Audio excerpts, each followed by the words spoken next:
we've just had word from Mark Gurman that he's not expecting any further Mac releases this year, which means that November release that we were expecting for the MacBook Pros and the Mac Mini is probably not happening at this point, which is sad. Frankly, it's very disappointing. However, I do feel like I'm kind of vindicated here, and let me explain why. Want the latest Apple news, leaks and rumours? Subscribe and ring the bell. I said during September that I didn't expect that there would be a no event October, and the main reason for that is I didn't think that Apple would release the MacBook Pros with M2 Pro and M2 Max without an event, because they are new chips, they are new devices that haven't actually been shown yet, and that is the big reason for that. And I really think that that has been kind of vindicated on my side, because yes, they didn't have an event in October, but they only released iPads, which they clearly wanted to hide from everyone. But we're going to come back to the iPads in a future video, because the base iPad is great. Now, the main reason that I said that there would be no event, as I say, is because there were new chips, and I still think that they are going to do an event when those chips come out. I do think it's a bit weird that they're not doing it in November. I think it's probably delays in supply, because basically everyone else has said that they were expecting it. So I don't think this is part of the plan. I think the plan was to release them this year. I think there has been enough delays that they haven't got enough stock on hand ready to launch them, and so as a result, that's why they're being pushed to 2023. However, there are rumours that this is going to be a March sort of spring event. I don't think so. I think we are already expecting an event in January for the Apple display visor. What's it called? VR. That's what they call it. For some reason, I'd lost the ability to say VR in my mind. For some reason. Don't know why. But that's what we were expecting at that event.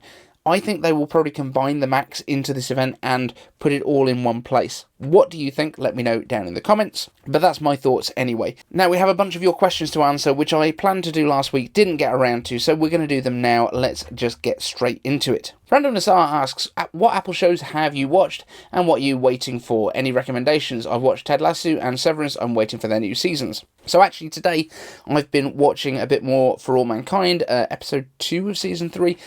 Trying to catch up finally. Really enjoy it. I'm very excited though for this Spirited Christmas show, the Ryan Reynolds and Will Ferrell one. The trailer for that looks hilarious. Next up, Randomness IK answers, what kind of upgrades are you expecting for the AirPods and Apple Watch in a few years? What direction will Apple take them in?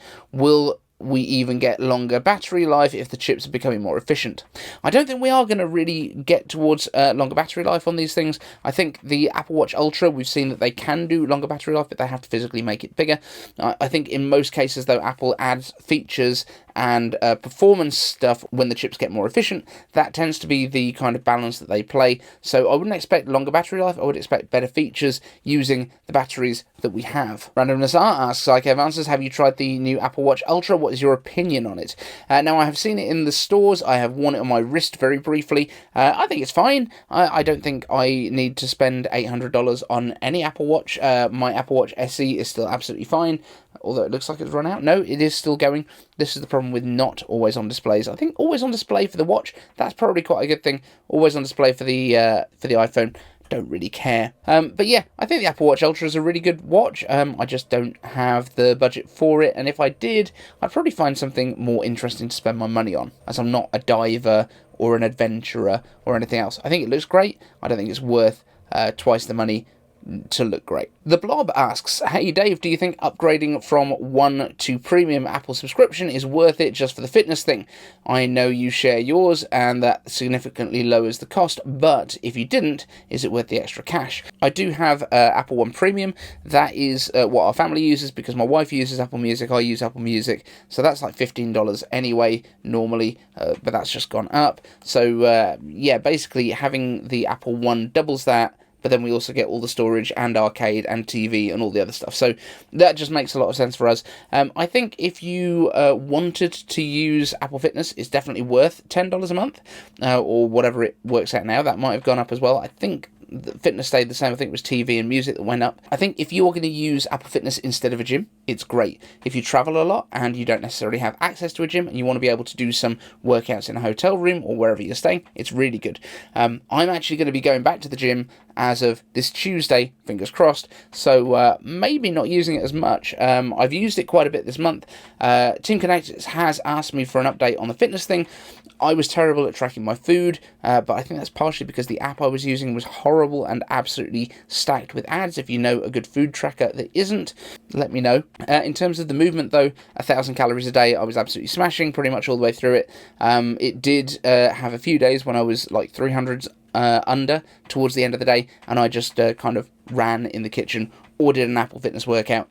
I actually think the Apple Fitness specific workouts are great if you're really into it. If you're just trying to fill the rings for the gamifying of it, probably don't worry about it, just do a bit of running on the spot. That's what I've been doing.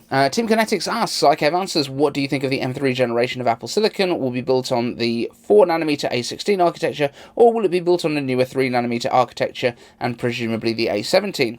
I think we've seen now that Apple is basically going M1 matching up with A14, M2 matching up with A15, M3 will match up with A16. More than likely going to be 4nm, also more than likely going to use the same cores from A16. It just makes sense. Apple is going to be doing this annual update. I've very much championed this idea right from the beginning, right from November 2020. I think, when it first came out, and yeah, I'm pretty convinced that I was right. And that's it for this show, guys. Just to let you know, this has been filmed using continuity camera on the iPhone with my MacBook Air, so my MacBook Air is down here, and yeah, wirelessly filming this on my MacBook using my iPhone, and then the microphone that's down here. The big one's here. Thanks so much for watching. We'll see you in the next one. Want the latest Apple news, leaks, and rumours? Subscribe and ring the bell.